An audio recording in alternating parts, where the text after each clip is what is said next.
So today I'm going to be giving you guys... Oh, hold on. Let me fix that.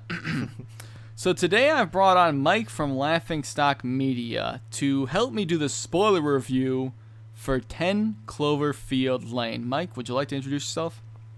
You already know my introduction. He always cuts it out anyway.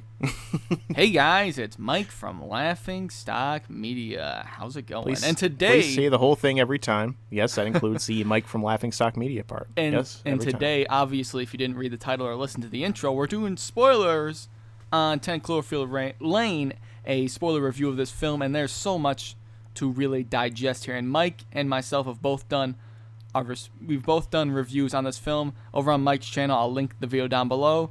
We did a very elongated review of the film, but no spoilers.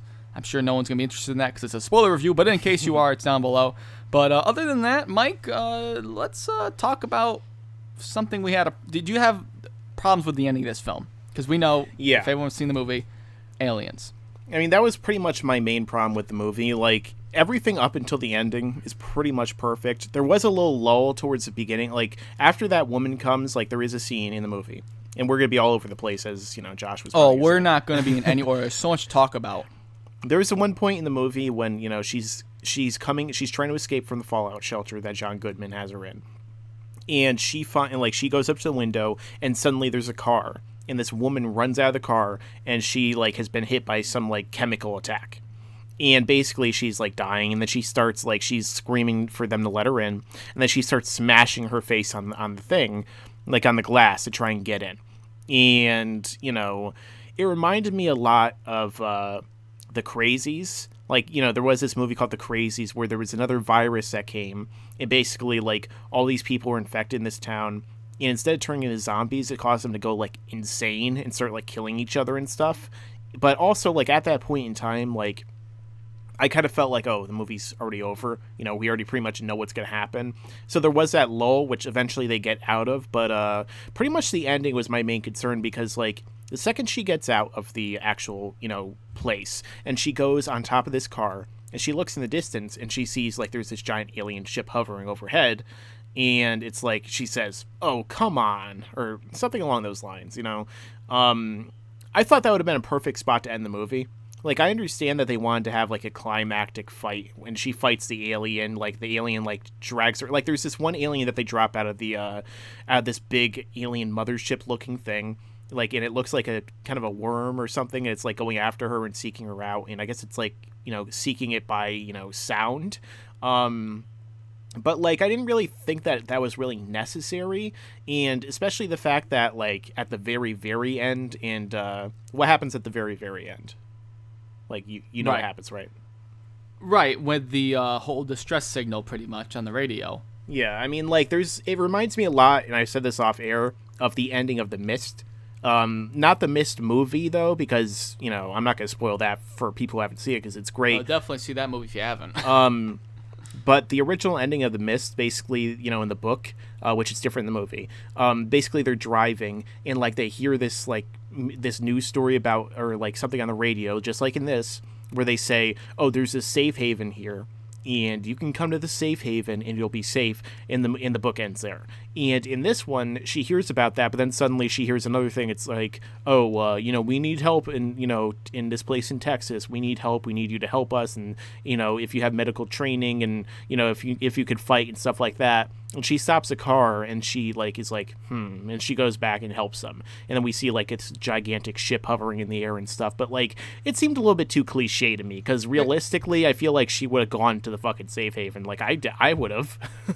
I'm not going to go where the aliens are. Well, the part that and there are some silly, I like the introduction of the whole aliens there, but it could have been handled differently, and that's why I kind of gave the movie a 9 instead of, you know, a solid 10, because that's the only problems I had with that ending.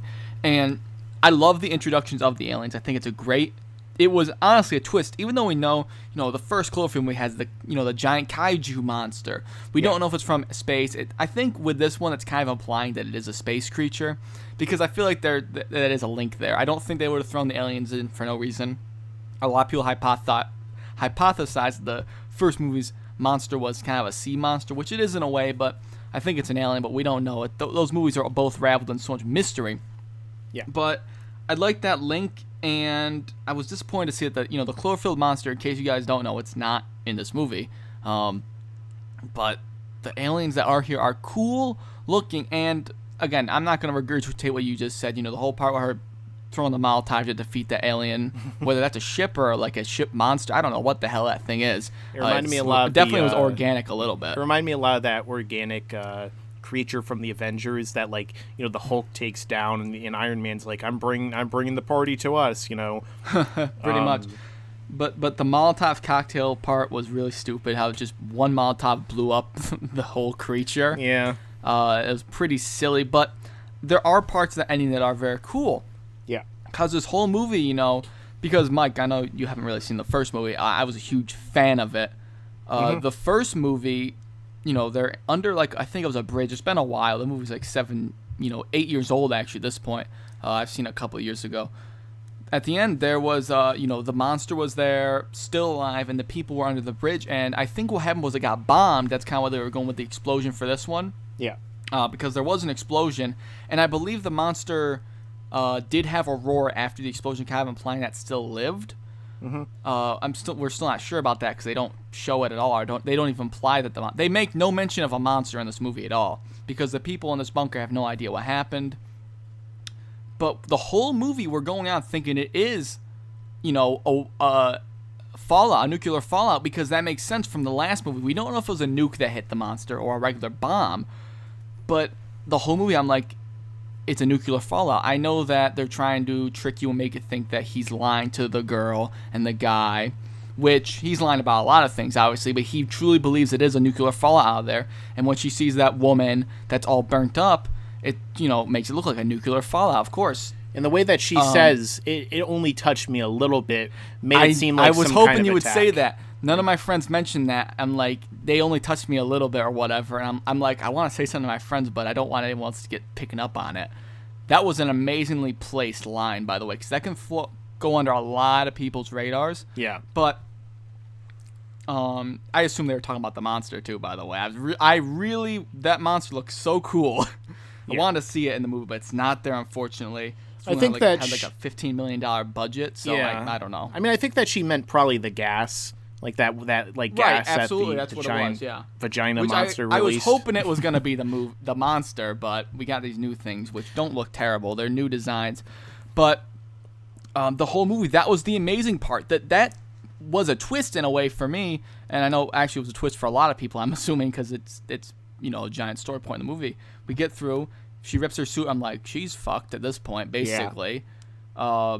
Then we find out it's not the air, it's this gas that these aliens are releasing, and I'm like, you gotta be kidding me. I think some people are gonna think it's silly, some people are gonna think it's intelligent. I thought it was a smart design, honestly. Yeah. And it's I don't think, even if you thought aliens were gonna be in there, I don't think anyone expected that gas. No, I mean there was when he mentioned about how if it's aliens, he was saying that the first thing would be to drop things to attack everyone at once, and then the next thing would be that they're sweeping all the ground. He mentions aliens a lot, and I'm like, he's just crazy. Yeah, and it's unbelievable that he was right. Yeah, I mean I thought for a second, though, what a twist could have been that would be funny is when she took off her mask, which I never would have fucking done. I don't care. I never would have took it off. I thought that, there's a point when she escapes, when she looks up, and there's birds there, flying, and so that's why she thinks, I could take off my mask and the air is fine. A little bit silly. I thought it would have been funny if, it was a disease that only birds were unaffected by, and so the second what if they were diseased mutated birds too? Yeah, and the second she takes it off, she dies, and then the birds, and then we see a news story that's apparently only birds are unaffected by this. I thought that would have been the news reporters in a hazmat suit. I thought it would have been hilarious, but yeah, I mean you said that there's tons of links between this and the first one, even more than what you said. There are quite a few little ones. A lot of them do strive for small pieces of dialogues, he says he's John Goodman's character said he worked on satellites. A satellite was falling at the very last scene in the first movie. There was a small link there. A lot of people think that's the only link. No, they reference the bombs that happened in New York. They don't say where they happened, and it's actually very, very interesting because the first movie took place in New York City, and this one's in Texas or Louisiana, Yeah. I believe. It's Well, far out in the center. I don't think it's got to be somewhere around it because, like, the thing is, the like, sign said Dallas was that way. Was it Dallas or Houston? I don't remember which, but the sign said Yeah. that way is like Texas. So they're definitely far away from New York. And if it was a nuclear bomb, I guess maybe they could have. Like one guy mentioned, he saw the light, the bomb, and then he fought his way into the bunker. well, it's likely that like they dropped More them than in one several bomb or locations because something. it's not like Yeah. that woman would have drove. Like there must have been a bomb or something dropped. Something must have happened in their city because like that woman. Like, how far did John Goodman bring her to the fallout shelter? I don't think it was that far. Also, John Goodman said that she knew that woman that came up to that to try and get to the fallout shelter. Yeah, he knew that woman. How would she know it existed and stuff unless it happened really close by? And she was affected, so it was probably that they like attacked a city right near them. And then, of course, at the end, They we must see have see done that something, 'cause- giant mothership in the sky. So, Which I want a sequel. First of all, I really want a sequel, another continuation of the series, and I hope that the monster is in the next one because we don't know if it died. We don't know. We didn't see it because it was so far away from wherever this takes place. It was in New York. Yeah. We don't know what happened to it. I'm assuming it still lived because it roared or whatever. Maybe they were just teasing us. well, let me ask you a question real quick. Sure. If the first movie's a found footage movie, how did they find the footage like in that universe? How'd they find the footage if the people that were recording the got bombed? cameraman. Now that's an interesting question. It's a bomb, but what the bomb doesn't make sense. You're right, but the cameraman gets eaten by the monster in the first movie, and he like drops the camera. Oh, okay. But the bomb would still blow it up, wouldn't it? Yeah, I mean, like, But I know the tapes were like messed up or something like that. My memory on the first one still is a little bit rusty. It's been a while, but as a movie, on a side note, that's the best movie I've ever seen in theaters because the experience for that was amazing. I know a lot of people got sick, but that was an amazing experience seeing that movie in theaters. And this one was still very good in theaters because the sound quality was amazing. yeah, I mean, Very like, good sound quality. I don't know. Like you said, you saw it in digital IMAX too, right? It was at one of those. I don't know. It was some super expensive thing, near a city I live in, and it was $17, and then I paid extra for popcorn and drink, and it came out to like $32. Yeah, It was a good concessions. theater, but I think it was a digital IMAX, but I can't for the life of me remember. Like I know mine. Well, mine is called the BTX, but it's digital IMAX. So basically, yeah, like the sound with that movie, especially considering how dramatic the movie is, like how suspenseful, it really needed that sound, like that level of sound to really make it that much better. Because unless you have surround Absolutely. sound in your like home theater, you're not gonna enjoy it as much, like unless you saw it in theaters with that best, quality sound. Yeah, and one of the things that I really want to talk to you about, and that's kind of what our thoughts are on it. And you know how John Goodman's character said, he admitted that he hit her car, right? Yeah. Mm-hmm. He obviously pretty heavily implied that he kidnapped that girl that was mentioned in the movie too. Yeah. The little girl or whatever, and then she's dead now. Pretty heavily implied. Yeah. Obviously he's going crazy, even crazier, pretty much pretending this new girl character is a little girl again. First of all, do you think he ever had a daughter that he's making these girls pretend to be? I mean, it's possible that like, it's possible that he just called that girl that name or something, or it's possible that he had a daughter. He's crazy enough to do it. Because like he mentioned how he had a daughter and wife, so it's possible that they got killed somehow, or they left him, so he like went insane, so he tried to couldn't blame him for kidnap that someone one. to make him his daughter. But originally, Right. when he like revealed that he had kidnapped her, I thought originally maybe like he was doing it like to try and repopulate the human population. I don't know if you noticed at the end, but I thought that something was leading towards it maybe being something more romantic, because like I don't know if you noticed, but the second he killed the other member, like the other guy that was in the bunker, and he like blows this guy's brains out, and he like dissolves him in acid, like Breaking Well, he didn't Bad. want her. He didn't want him touching her the whole movie either. Yeah, I don't know No if, touching. I don't know if you noticed, but right after he did that, he shaved his face. So it's Yeah, almost like he was I trying to make noticed that. himself look better to her. So like I thought that maybe that was supposed to be like a relationship thing, and then he's like, And I want us to be a happy it family. even could have been like if he had a daughter, that's what he looked like when he had his daughter around. And Could've been it also, too. yeah, also you have to wonder, like, he was like, oh, my wife turned her against me. Like, was there some kind of weird relationship going on there with his daughter? I tell you right now, we will never have that revealed to us for sure. Yeah. Knowing the way he J.J. Abrams likes to produce, because even though he's just a producer, he's still very involved with this project, and I'm sure the universe. But one thing, what I was leading up to with the whole car accident thing, he said it was an accident, which, very plausible. But when I finished the movie, I'm like, if he kidnapped that girl once... Mm-hmm.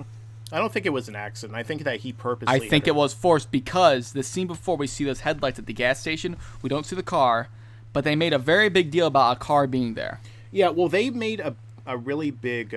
they went out of their way when they directed this movie to ensure that, like there's lots of scenes that we're seeing, I guess, from the character's point of view or something. So, like... The entire time she kept looking down at her phone, I was like, yeah, she's probably going to get hit by a car.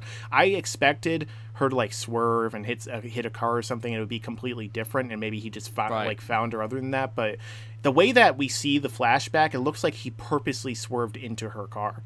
Like, it looks like Didn't he say he was trying to rush back to his bunker, by the way? Yeah, but, I mean, like, it seemed like he purposely sideswiped her. Also, like, how would he be, like, where was he that he was trying to rush back to that bunker? Exactly. She would have seen an explosion or something. She would have known about it. But, again, like I'm saying, that truck, or we don't know if it's a truck, but we saw the headlights before at the gas station, and she's looking at it. They had the camera focused on it. They would not show that unless it meant something. Yeah. And I think, undoubtedly for me, in my mind, 100% he meant to hit her and kidnap her. I mean, he got a good look at her at that gas station, I'm assuming. Yeah, so he probably knew something was going down, maybe because, like, he heard it on the radio, or, like, he intercepted satellite, like, feeds or something, so he probably knew some shit was going down. So he found it, like, it could be, like, the whole thing is a giant coincidence and he didn't even know that was going to happen. But it's, like, the way that they imply almost seems like he knew it was going to go down. So he went and he tried to find, like, a girl and kidnapped her and put her in her in the bunker. But, like, I don't really know. Like, certain stuff in this movie seems like it's almost coincidental, so we really don't know. Right, but there's so much detail packed into it. It's insane. Yeah. Especially for the budget. I mean, like... It's like they had enough to pay for the actors, and that's pretty much it.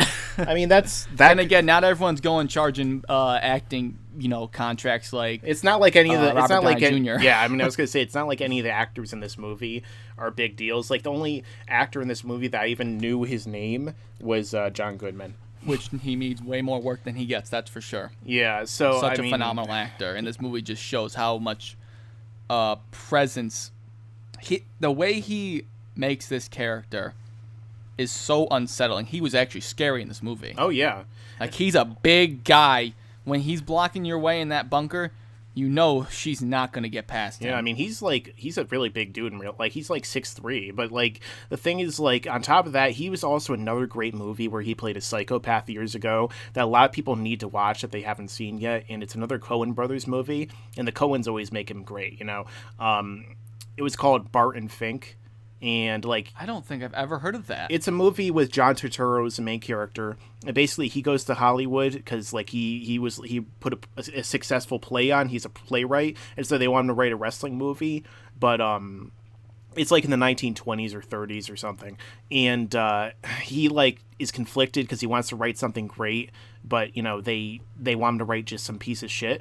And John Goodman is his, like, apartment next door neighbor.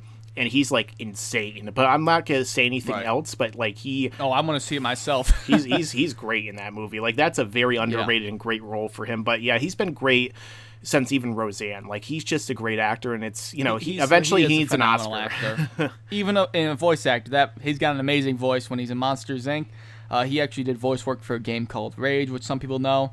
He's an amazing actor and a voice actor as well. And you don't usually get many people that are good voice actors and traditional actors, and he's one of the rare cases where it is true. But this movie, I think everyone watching it should go see it. It is, I could see some people maybe not liking it because it is a little slow in some parts, but yeah, it's a very thought-provoking film, and it's very, very tense. It's very tense. Yeah, so definitely go see this movie.